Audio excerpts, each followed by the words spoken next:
Hello guys, मैं नाम है शुक्ला। आपके अपने YouTube channel learning and facing के प्लेटफॉर्म पे एक नए सेशन में स्वागत करता हूं एक नए तरीके से एक नए वीडियो में। जैसा कि पिछले वीडियो में हम लोग अध्ययन कर चुके थे कि संविधान सभा का मांग किस प्रकार से किया गया, कैसे 1895 ईस्वी में अप्रत्यक्ष रूप से बाल गंगाधर तिलक ने मांग किया, उसके बाद में सांकेतिक रूप से गांधी जी ने 1922 ईस्वी में आकर के भाषण देते हुए कहा, और किस प्रकार से प्रत्यक्ष रूप से 1934 ईस्वी में बी एन राव ने हमारा आकर के प्रत्यक्ष रूप से कहा, संविधान सभा की मांग की। उसके बाद 1935 में कांग्रेस ने, उसके बाद 1936 लखनऊ अधिवेशन, 1937 फैजपुर अधिवेशन और उसके बाद 1938 में हरपुरा अधिवेशन, तीनों अधिवेशनों में लगातार कांग्रेस ने संविधान सभा की मांग की। बात यहां तक आ गई थी कि भारत में सभी लोग संविधान सभा की मांग करने लगे थे, यानी ब्रिटिश सरकार के सामने अपनी बातों को रखने लगे थे। तो कहीं ना कहीं संविधान सभा की शुरुआत हो चुकी थी, एक ऐसी शुरुआत हो चुकी थी जिस प्रकार से ब्रिटिश सरकार को लगने लगा था कि हाँ, भारतीय अब संविधान सभा के बारे में निडर हो गए हैं और वो हर साल हमसे मांग रहे हैं, तो कहीं ना कहीं इसके उपलक्ष्य में कुछ सोचना चालू कर दी थी। लेकिन कहते हैं ब्रिटिश सरकार इतना भी नहीं सोच रही थी कि इस प्रकार से चीजें घट जाएगी कि हमें इतना जल्दी आजादी देना पड़ेगा, क्योंकि चीजें लगातार होने लगी। 1934 में, 1935 में, 1936 36 में, 1937 38, यानी सब में लगातार संविधान की मांग होती रही। और जिस प्रकार से, तो उसी प्रकार से हम आज आगे बढ़ते हुए आज बात करेंगे कि संविधान सभा के निर्माण का कालक्रम, यानी किस प्रकार से चीजें उमड़ी, जहां तक कि मतलब संविधान सभा की मांग की तो होने लगी, लेकिन इसका कालक्रम किस प्रकार से रहा, किस प्रकार से ब्रिटिश सरकार इस बात को मांगी, आज हम इसको बताने वाले हैं। तो इसको जानने से पहले संविधान सभा के कालक्रम में सबसे पहले हमारा आया था अगस्त प्रस्ताव। ब्रिटिश सरकार द्वारा अगस्त प्रस्ताव भेजा गया था 8 अगस्त 1940 में। लेकिन अगस्त प्रस्ताव को समझने से पहले हम आपको इतिहास में लेके चलते हैं 1935 का भारत शासन अधिनियम। भारत शासन अधिनियम 1935 का जो हुआ था, 1937 में जाकर उसी के उपलक्ष्य में एक उपचुनाव कराया गया था, जिसमें कांग्रेस ने पूर्ण बहुमत से जीता था, जिसमें 5 जगह पे कांग्रेस की पूर्व सरकार हुई थी, उसके बाद 2 जगह पे गठबंधन की सरकार हुई थी। और यहां से 1937 से लेकर 1938 तक कांग्रेस जो है शासन करती है उस चुनाव में, यानी भारत शासन अधिनियम में। तो बात करते हैं कैसे ये आ गया अगस्त प्रस्ताव, क्यों अगस्त प्रस्ताव को भेजा ब्रिटिश सरकार ने। इस बात की चर्चा करने से पहले 1937 में हमारा क्या हुआ, कांग्रेस अधिवेशन, मतलब कांग्रेस शासन कर रही थी भारत शासन अधिनियम में के तहत। उसके बाद में 1939 में छिड़ गया सेकेंड वार, यानी सेकेंड वर्ल्ड वार, द्वितीय विश्व युद्ध 1939 ईस्वी में छिड़ गया और 1945 ईस्वी तक चला। सबसे मेन कारण यही 1939 का द्वितीय विश्व युद्ध आ गया, और ब्रिटिश सरकार को द्वितीय विश्व युद्ध हुआ धुरी राष्ट्र और मित्र राष्ट्र। धुरी राष्ट्र में हमारे आए जर्मनी, इटली ये सब देश आए। उसके बाद में मित्र राष्ट्र में हमारा अमेरिका, ब्रिटेन, ये सब राष्ट्र थे। यानी कहीं ना कहीं द्वितीय विश्व युद्ध चालू हो गया था, और अब ब्रिटिश सरकार को भारत की बहुत ज्यादा जरूरत थी, क्योंकि मित्र राष्ट्र की तरफ से लड़ने के लिए ब्रिटेन सोच रहा था, यानी ब्रिटिश सरकार सोच रही थी कि इसमें भारतीय हमें साथ दे। लेकिन क्या हुआ, 1939 में सारी चीजें सही चल रही थी, केवल ब्रिटिश सरकार की मनमानी की वजह से कांग्रेस यहाँ पे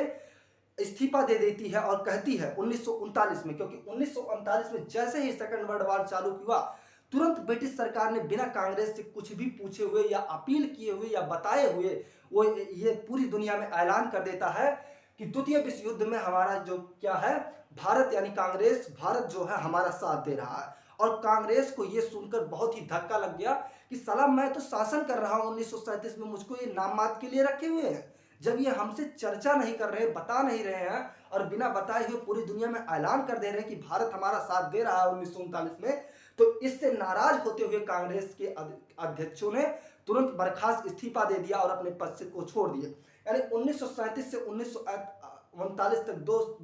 दो साल ही शासन चल सका। 1939 में जब कांग्रेस छोड़ देती है और वो द्वितीय विश्व युद्ध में साथ देने से मना कर देती है, तो अंग्रेज लोग सोचते हैं कि चलो अच्छा, जाने दो, जो हुआ वो होने दो, हम खुद ही लड़ लेंगे। लेकिन 1939 से 1940 एक साल जब वार होता रहा, उसमें ब्रिटिश सरकार को बहुत ज्यादा नुकसान होता है, और ब्रिटिश सरकार को कहीं ना कहीं ये लगने लगा कि बिना भारतीयों के साथ लिए कुछ हो नहीं सकता। इसलिए वो लोग क्या करने के लिए 1940 ईस्वी में 8 अगस्त को ब्रिटिश सरकार ने एक अगस्त प्रस्ताव के रूप में कुछ प्रस्ताव, कुछ बातें भारतीयों के समक्ष रखी, यानी कांग्रेस के समक्ष रखी, जिसके वायसराय में लॉर्ड लिनलिथगो द्वारा भेजा गया हमारा क्या कुछ प्रस्ताव। यानी 8 अगस्त 1940 में ब्रिटिश सरकार लॉर्ड लिनलिथगो के द्वारा कुछ प्रस्ताव भेजती है, और इस प्रस्ताव में क्या होता है इसका चर्चा करते हैं। यानी सेकंड मेन ये अगस्त प्रस्ताव भेजने का कारण क्या था, ये आपको अब समझ में आ रहा होगा। द्वितीय विश्व युद्ध, क्योंकि ब्रिटिश सरकार का ये मानना था, ये सोच रही थी, ये चाह रही थी कि किसी न किसी तरीके से पलझाया जाए और भारतीयों को इस युद्ध में हमें अपने साथ लाया जाए, जिससे ज्यादा से ज्यादा भारतीय लोग मारे जाए और ब्रिटिश यानी ब्रिटेन पे कुछ ज्यादा आपदा ना आए। लेकिन कहीं ना कहीं एक बार अगर कोई चालाकी कर लेता है तो उसके बाद दोबारा तिबारा बार बार वो धोखा नहीं खाता है आदमी। यही हुआ भारतीयों के साथ, क्योंकि ब्रिटेन ने बहुत सारे हमें सपना दिखाया था, ब्रिटिश सरकार ने बहुत सारी चीजें कही थी पीछे से, लेकिन कुछ भी नहीं की थी। इसलिए 8 अगस्त 1940 को जब ये प्रस्ताव आया तो सबसे पहले इसमें लॉर्ड लिनलिथगो ने कहा कि डोमिनियन स्टेट्स का दर्जा दिया जाएगा, यानी भारतीयों को अब भारत में डोमिनियन स्टेट का दर्जा दिया जाएगा, यानी आधा राज्य इसमें शासन, जो अंदर की चीजें होती हैं, जैसे जितनी भी चीजें राष्ट्र के अंदर होती हैं वो भारतीय लोग करेंगे, और जो बाहर के संबंध होते हैं, विदेशी नीतियां होती है, यानी जो मेन होता है वो ब्रिटिश सरकार ही रहेगी। इस डोमिनियन स्टेट का दर्जा होता है, इसे देने के लिए कहा। उसके बाद में कहा कि वायसराय की कार्यकारिणी में भारतीयों को नियुक्त किया जाएगा, यानी वायसराय में जो भी लोग रहेंगे, जो कार्यकर्ता रहेंगे, उसमें अब भारतीयों को आने की भी छूट मिलेगी, अगस्त प्रस्ताव में था। और तीसरा था कि युद्ध सलाहकार परिषद को किया जाएगा, यानी युद्ध सलाहकार में भी भारतीयों को अब शामिल किया जाएगा, यानी 3 चीजें कही। उसके बाद में कहा कि युद्ध के पश्चात संविधान सभा का गठन किया जाएगा, यानी लॉर्ड लिनलिथगो ने इन 4 प्रस्ताव को भारतीयों के सामने रखा। लेकिन क्या हुआ, क्योंकि अभी तक युद्ध में और सारी चीजें में कहीं भी भारतीयों को आने नहीं दिया जाता था, लेकिन इस प्रस्ताव में ये 4 चीज देने को कहा ब्रिटिश सरकार ने लॉर्ड लिनलिथगो द्वारा। इसके बाद में क्या हुआ, कांग्रेस ने इस स्वीकार को, यानी इस प्रस्ताव को देखा, और देखते ही सब लोग समझ गए कि भैया ब्रिटिश सरकार है, कुछ भी देने वाली नहीं है, इन लोगों का जैसे ही काम निकल जाएगा हम साथ दे देंगे, ये तुरंत भूल जाएंगे सारी बातें और कुछ नहीं करेंगे। इसलिए कांग्रेस ने इसे असफल कर दिया, यानी इस प्रस्ताव को इनकार कर दिया, इसे नहीं माना और ये प्रस्ताव चला गया। यानी 8 अगस्त 1940 को ब्रिटिश ने जो भी अपना सोचा हुआ था, जो कायदा सोचा हुआ था कि किस प्रकार से भारतीयों को बचाया जाए, वो उनका असफल हो गया, यानी कांग्रेस द्वारा उसे असफल कर दिया जाए। तो 8 अगस्त 1940 के बाद क्या हुआ, फिर ब्रिटिश सरकार सोची अच्छा चलो जाने दो, नहीं आ रहे हैं तो चलो फिर से लड़ा जाए हम लोग। फिर लड़ाई होती रही, लेकिन 1940 से 1942 के बीच में ब्रिटिश सरकार को बहुत ज्यादा नुकसान भुगतना पड़ा, और फिर ऐसा लगा कि बिना भारतीयों को काम नहीं होने वाला है। इसलिए 1942 ईस्वी में ब्रिटिश सरकार ने एक क्रिप्स मिशन भेजती है। क्रिप्स मिशन भेजती थे 1942 ईस्वी में ब्रिटिश सरकार ने स्टेफर्ड क्रिप्स के नेतृत्व में, यानी एक स्टेफर्ड क्रिप्स था जिसकी नेतृत्व में यह मिशन भारत भेजा गया, यानी एक मिशन लाया गया और इस मिशन में स्टेफर्ड क्रिप्स को भेजा गया कुछ प्रस्ताव के साथ में। और ये क्रिप्स मिशन जो आया 1942 ईस्वी में, यह एक एकल सदस्यीय मिशन था, क्योंकि इसमें केवल एक बंदा आया हुआ था जिसका नाम था स्टेफर्ड क्रिप्स। इसने आया और यह एकल सदस्यीय मिशन था, और इसने अपने साथ कुछ शर्तें लेके आई, यानी 1942 ईस्वी में ये आता है, ब्रिटिश सरकार द्वारा भेजा जाता है और अपने साथ कुछ शर्तों को लेके आता है भारतीयों के समक्ष रखने के लिए।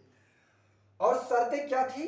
युद्ध के बाद एक निर्वाचित संविधान सभा के द्वारा भारतीयों के लिए संविधान का निर्माण किया जाएगा। यानी इसने इस क्रिप्स मिशन में कहा ब्रिटिश सरकार ने कि भैया आप लोग हमें साथ दे दीजिए, और जैसे ही द्वितीय विश्व युद्ध खत्म होगा हम तुरंत आपके लिए एक निर्वाचित संविधान सभा का गठन कर देंगे। यानी यहां तक की बात आ गई कि संविधान सभा का गठन करने के लिए ब्रिटिश सरकार कहीं ना कहीं राजी हो गई थी, और वो जान गई थी कि अब हमें भारत छोड़ के जाना ही होगा। लेकिन क्या हुआ,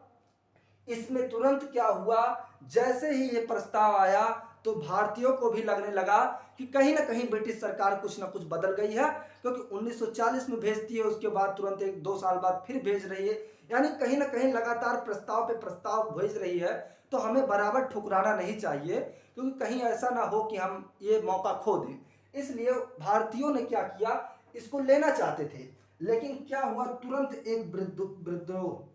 विद्रोह हो गया। इस विद्रोह में क्या हुआ कि मोहम्मद अली जिन्ना, जिसका नाम आप जानते ही होंगे, चर्चित ही होगा, मोहम्मद अली जिन्ना ने पृथक पाकिस्तान की मांग करते हुए विरोध कर दिया। यानी इस मिशन को मोहम्मद अली जिन्ना ने जैसे ही समझा कि 1942 ईस्वी में ब्रिटिश सरकार ने एक क्रिप्स मिशन के द्वारा एक संविधान निर्माण करने के लिए, निर्वाचित संविधान निर्माण करने के लिए भेजी है, तुरंत समझ गया कि भैया मुसलमानों का कुछ नहीं होने वाला है, ये तो भारतीय ही हो जाएंगे। तुरंत इसने विरोध करते हुए इस मिशन को कहा कि पृथक पाकिस्तान की मांग, यानी अलग अलग करने को, पाकिस्तान भारत अलग अलग राज्य यानी देश बनाने की मांग कर दी, और मांग करते हुए तुरंत इस मिशन का विद्रोह कर दिया, यानी विरोध कर दिया। और विरोध करते ही इस पे गांधी जी भी सोचने लगे कि सोचे भैया अभी द्वितीय विश्व युद्ध पता नहीं कब तक चलेगा, पता नहीं आगे क्या होगा, और इस प्रकार से इस मिशन को, इस चीज को मांग लेना कहीं ना कहीं बेवकूफी भी हो सकती है। इसलिए उन्होंने भी इस मिशन को पोस्ट डेटेड चेक कहा, जिस प्रकार से बैंक में होता है कि इसका एक तारीख निश्चित नहीं होता है कि आगे कब ये जाके भजेगा या कब होगा, इसी प्रकार से इस मिशन को कहा कि भैया आगे क्या होने वाला है, द्वितीय विश्व युद्ध में कौन रहेगा, कैसे क्या होगा, इसका कुछ भी नहीं पता है। इसलिए उन्होंने भी इसका विरोध करते हुए पोस्ट डेटेड चेक हो गया। यानी इस प्रकार से अगस्त प्रस्ताव तो असफल हुआ ही था, इसी प्रकार से हमारा क्रिप्स मिशन भी असफल हो गया। क्या हो गया, असफल हो गया, हो गया। यानी अब आपको इतना पता चल गया कि हाँ, कहीं ना कहीं ब्रिटिश सरकार ने भी संविधान सभा का गठन करने के लिए सोच ली थी, और बातें यहां तक आ गई थी कि भैया संविधान सभा का गठन निर्वाचित होगी अब। लेकिन क्या हुआ, द्वितीय विश्व युद्ध चल रहा था, तो उसमें तो कुछ बातें हो नहीं सकती थी इस बारे में, इसलिए इसको भी रद्द हो गया, तो ब्रिटिश सरकार फिर चुप हो गई। यानी कहीं ना कहीं इस इतिहास में हमें यह देखने को मिलता है कि ब्रिटिश भी 1940-42 तक अपना आपा खो देती है कि अब हमें भारतीयों के लिए संविधान सभा का गठन करना ही होगा। तो उम्मीद करता हूं कि आप लोगों को सिर्फ ये नहीं समझ में आया होगा कि अगस्त प्रस्ताव क्या था या क्रिप्स मिशन क्या था, आपको इस वीडियो के माध्यम से ये भी समझ में आया होगा कि अगस्त प्रस्ताव क्यों लाया गया और किसने लाया, किस मजबूरियां में आई, और क्रिप्स मिशन किसने आया, कौन कौन विरोध किया, इस बारे में आप समझ रहे गए होंगे। हालांकि ये वीडियो थोड़ा छोटा है, मैं छोटा वीडियो इसलिए बनाता हूं क्योंकि किसी के पास भी अगर 10 मिनट 15 मिनट का केवल ही समय निकले तो उस समय से ही देखकर वह काफी कुछ सीख सकता है। तो उम्मीद करता हूं कि जितनी वीडियो आई वो सब आप लोग देख रहे होंगे और आपको कहीं ना कहीं कुछ जानकारी हो रही होगी। तो अगले वीडियो में हम लोग देखेंगे कि किस प्रकार से क्रिप्स मिशन को ठुकराए जाने के बाद में संविधान सभा की गठन करने के लिए ब्रिटिश सरकार फिर से कैबिनेट मिशन भेजती है, और उसी कैबिनेट मिशन में फिर से ये क्रिप्स मिशन भी आता है साथ में, यानी ये स्टेपेड क्रिप्स फिर से आता है 1946 ईस्वी में। तो इसको हम अगले वीडियो में देखेंगे। इस वीडियो में केवल आपको इतना समझना था कि अगस्त प्रस्ताव क्या था और क्रिप्स मिशन क्या था, और किस प्रकार से अगस्त प्रस्ताव को क्यों लाया गया ब्रिटिश सरकार द्वारा, क्या जरूरत पड़ी लाने के लिए। उम्मीद करता हूं ये लोग समझ गए होंगे, ये सब समझ गए होंगे। ये लाने का सबसे बड़ा कारण जो था वो द्वितीय विश्व युद्ध ही था, क्योंकि जो जैसे हम पहले आप लोगों को बताए हैं। तो उम्मीद करता हूं इतना वीडियो आप लोगों को समझ में आया होगा और कहीं ना कहीं आप लोग वीडियो देख रहे होंगे। वीडियो को अगर अच्छा लगा हो तो सब्सक्राइब कीजिए और बेल आइकन को प्रेस कीजिए और लाइक कीजिए, और कृपया इसे 2, 3 या 4 लोगों के पास प्लीज शेयर कर दीजिए, क्योंकि सभी को यह समझना है कि वास्तव में भारत क्या है, भारत का इतिहास क्या है संविधान के पीछे, और हम किसी भी करप्ट को या किसी भी दुष्टता को होते हुए अगर देखें तो उसके बारे में कुछ ना कुछ बोल पाए। Thank you for class.